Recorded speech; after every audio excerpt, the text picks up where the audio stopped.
Benjamin Hochman, how you doing, man? Thanks for doing this.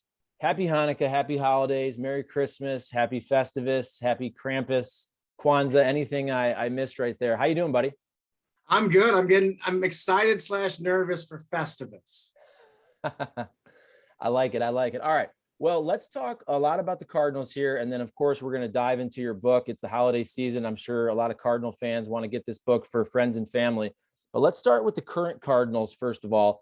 We're in the midst of this lockout, so really nothing's going on. So we're going to generate some content ourselves right here. First of all, there we go. How about just the Cardinals offseason, what they did or didn't do? You got Steven Matz.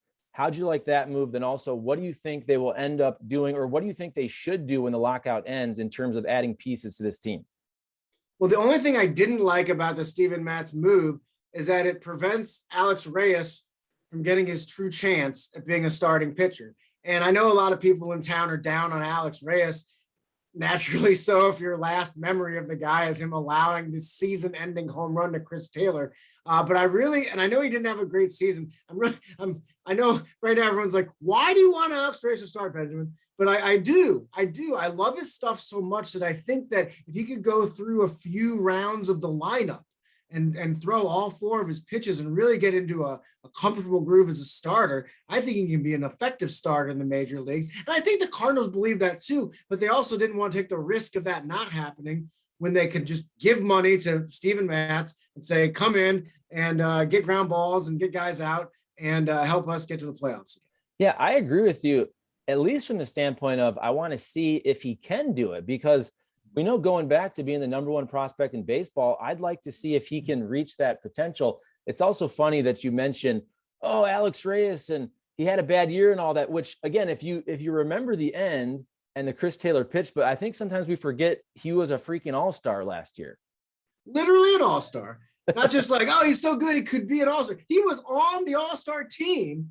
And the reason he was on the all-star team, of course, was his production, but he set a record, a major league record for help me out here. What was it? Most consecutive saves to start a career into the 20s, I recall. So, I mean, he was like not just a really good reliever and closer, but literally a history-making closer. But of course, we forget all that because of, the walks and the blown saves and the Chris Taylor home run.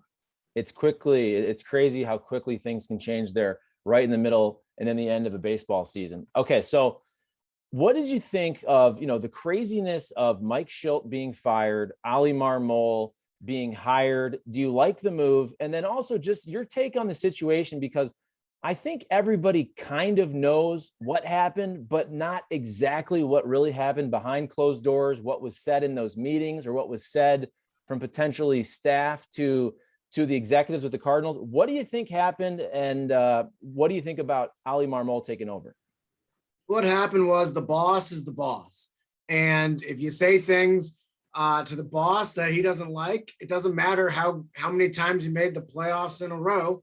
The boss wants things to go his way. And things, as John Mozeliak listened to Mike Shildt that day, he was like, you know what? That's not the direction I want to go. This guy has one more year in his contract. We're not ready to give him a contract extension. We have a guy in waiting in our midst, in our organization. Let's pull the plug. And that's what they did. Was it the right move? We'll see, because Shildt is a winner. Shildt is a guy that clearly motivates his players, especially if you look at his records from the All-Star break till the end of the year. Even that first year when he took over from Mike Matheny, it was just a splendid run towards the end. They didn't make the playoffs, but goodness gracious, they were in the mix. And then, of course, they made the playoffs for 3 years. So, yeah, we're going to have to see what happens. Clearly, I didn't wake up that morning thinking, like, surely the Cardinals need to replace Mike Shildt as manager. That's the problem. But, business is business, and office politics is a thing. And the one thing I had written in the Post-Dispatch that I wanted was, after Shildt was fired, I was like, I think they should hire Skip Schumacher to be the manager. And, I'm not trying to segue into my book, but guess who's featured prominently in my book about the 2011 Cardinals? But Skip Schumacher, I interviewed him a lot and got to know him, and I'm like, this is a manager. And of course, he was what do they call him, an associate bench coach or something for the Padres.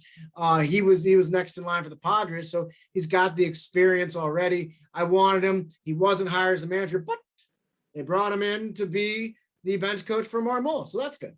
All right, we're on the same wavelength producing wise, because I was about to get to the book, so you can hold that book up again.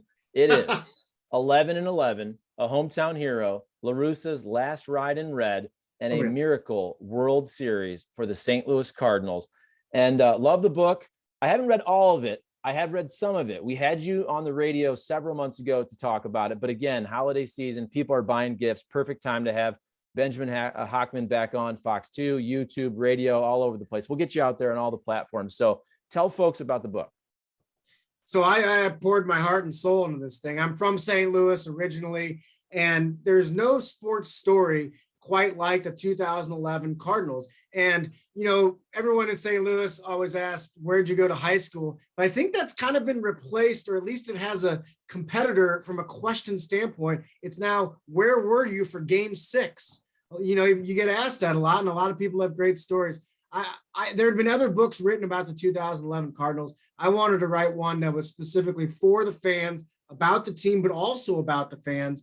And I interviewed over 60 people for the book. Many of them, of course, the Skip Schumachers and Matt Hollidays and Lance Berkmans and the ball players. But I also interviewed a lot of fans. And there's so many stories in there they'll make you cry, make you laugh, make you feel. And again, Game 6 was this experience that no rich person can buy.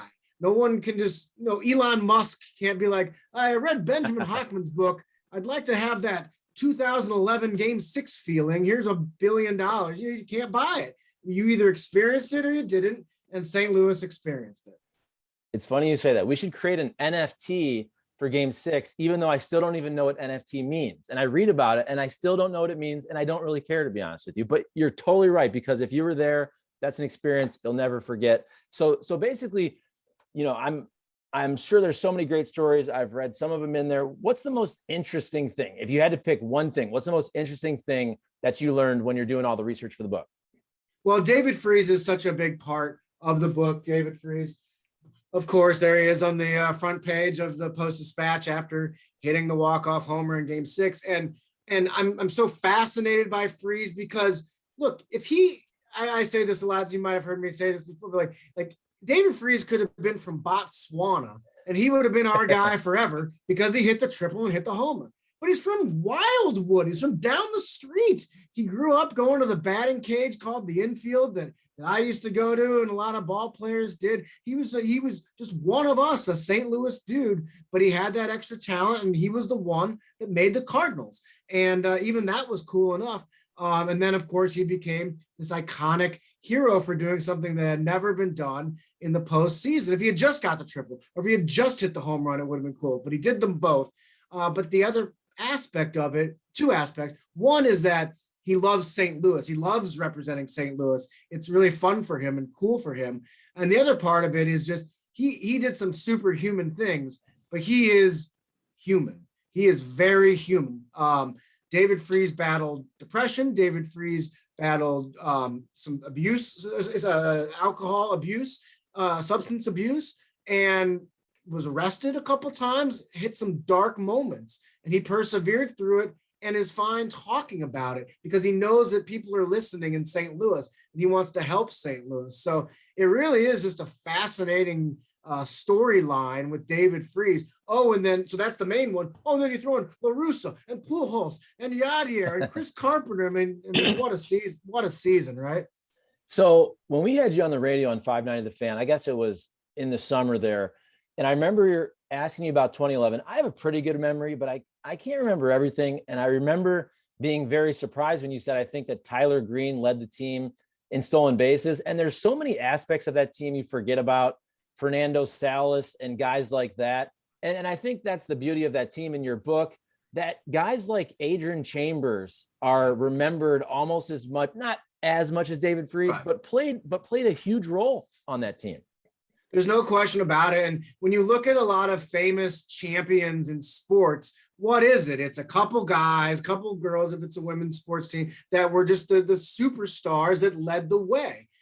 With the 2011 Cardinals, the only way they even make it in the playoffs is because every dude that had a uniform did something positive in the month of September. And that includes Adron Chambers, who was in the minor leagues for that entire season. And he comes up and has a couple key hits and then scores the winning run against the Cubs on the wild pitch. And his hands are up and everyone remembers that moment. And my gosh, like it was such a fun team. And for me, you know, I was living in Denver, Colorado at the time. So I wasn't covering the 2011 Cardinals. So only now for this book did I get a chance to meet these dudes. And the personalities are so fun, so big. And it really makes sense for like most teams that are 10 and a half out in late August, they're done. But for some reason, I say for some reason, one of the reasons was the personalities of these guys. They were loose. They were still confident in themselves, even though they were 10 and a half games out. And they just found ways to win and had fun doing it. Happy flight, right? Happy flight. Absolutely. You know, I remember thinking that. And I think it really turned when they made all those trades for Colby Rasmus. And again, as you were just saying that, I was trying to think in my head, there were so many ancillary parts, but these guys that, whether it's Octavio Dotel, Ryan Terrio, Gerald Laird, Rafael Furcal, yelling happy flight. Like I remember being in the clubhouse and, you know, Albert Pujols, we all know he can be a little bit, I don't know if abrasive is the right word, but, you know, he's pretty serious sometimes. And I remember Albert Pujols just laughing because Octavio Dotel would be yelling, Albert Pujols. And he kind of brought this side out of Albert Pujols that I hadn't seen in the 3 or 4 previous years that I was covering the team. So you're totally right. Was it that much fun that I'm guessing researching the book and talking to all these characters? No question. And that was my goal, is like, I wanted to gather stories that St. Louis Cardinals fans had not heard before.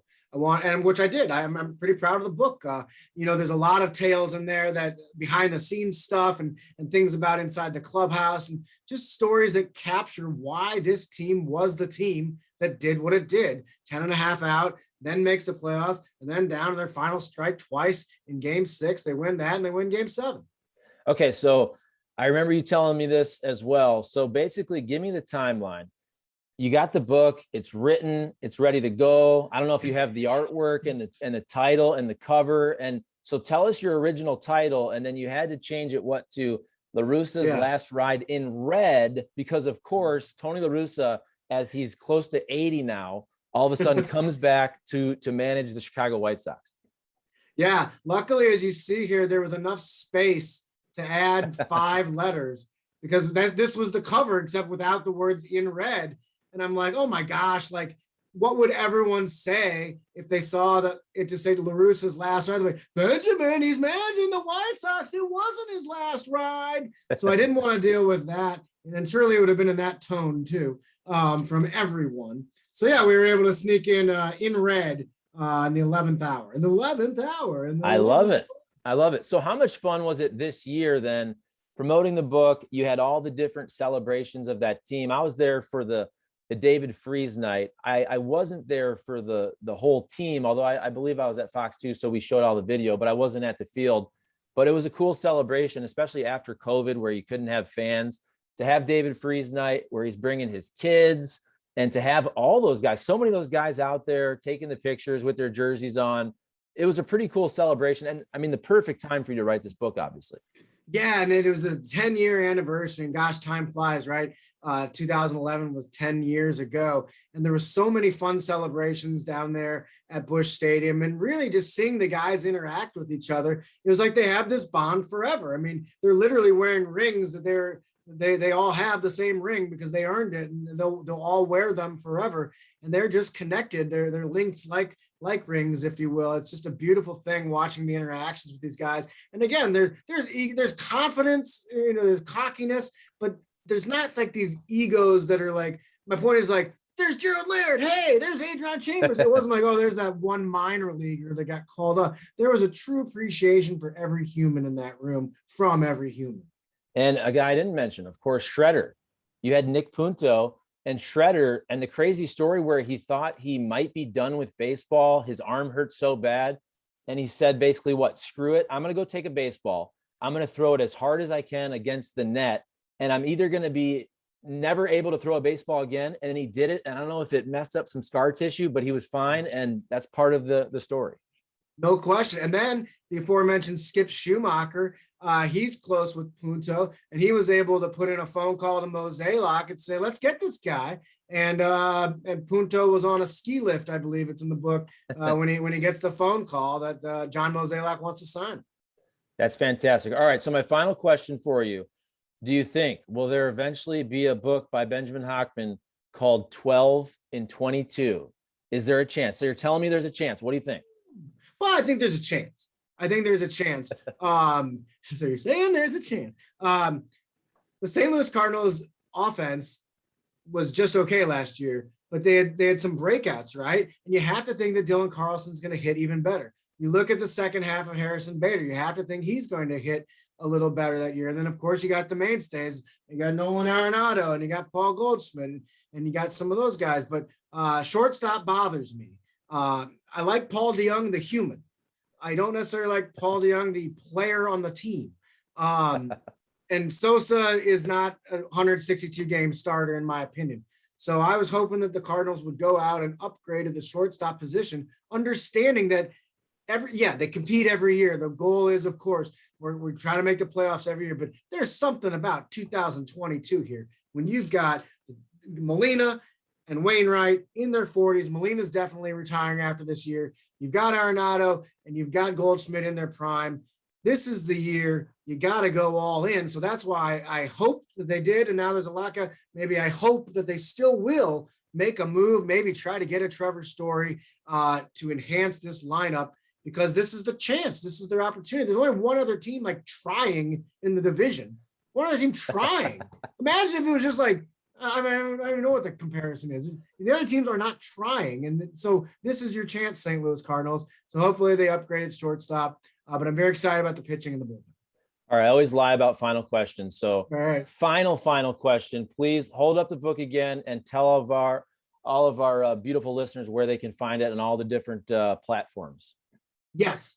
This is my book, 11 in 11. I poured my heart into this thing. I wrote it for St. Louis fans. So, of course, I would love for you all to read it. And it makes for a perfect Christmas gift. My goodness. I have a website, 11in11book.com, 11in11book.com. And you can order the book, sure, but you can also put in a message and I'll sign it. I'll sign it to Charlie Marlow or whoever you want this for. And I really have fun doing that. So 11in11book.com. Thank you, Charlie, for having me on. Awesome. Hoxie, thank you. And again, happy holidays to you and yours. I'll be seeing you soon. And great job on the book. Appreciate it. Thanks, man.